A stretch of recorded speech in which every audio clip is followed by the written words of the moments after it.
Mainit-init na chika, Robbie Jaworski, pamalit ni Bel Mariano kay Donnie Pangilinan. Si Robbie Jaworski ang love interest ni Bel Mariano sa bagong pelikula na MGB o tinatawag na Meet, Great and Bye. Katunayan, may mga nakapansin na may chemistry naman ang dalawa ni Bel sa mga eksena nila.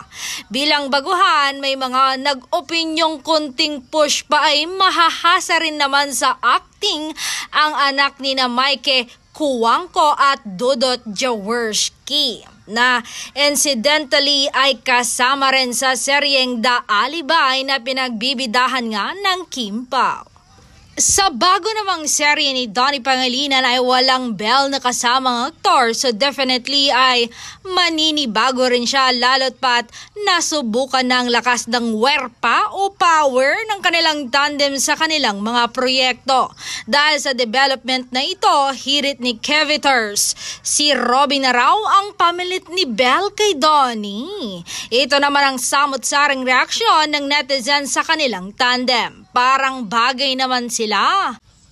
Robby has the good genes of Mikey and Dudot. Sana lang mag-level up siya. He is paired with Angelica Cruz sa The Alibay. Mas bagay siya roon dahil pareho silang newbie.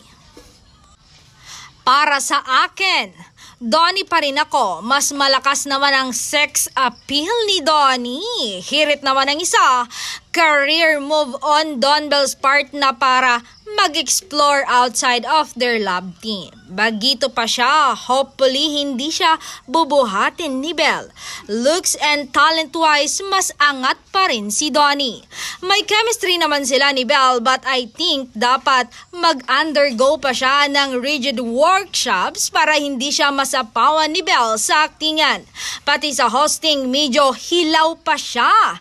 Another pretty face, hope he's loaded with talent. Ganon, ha?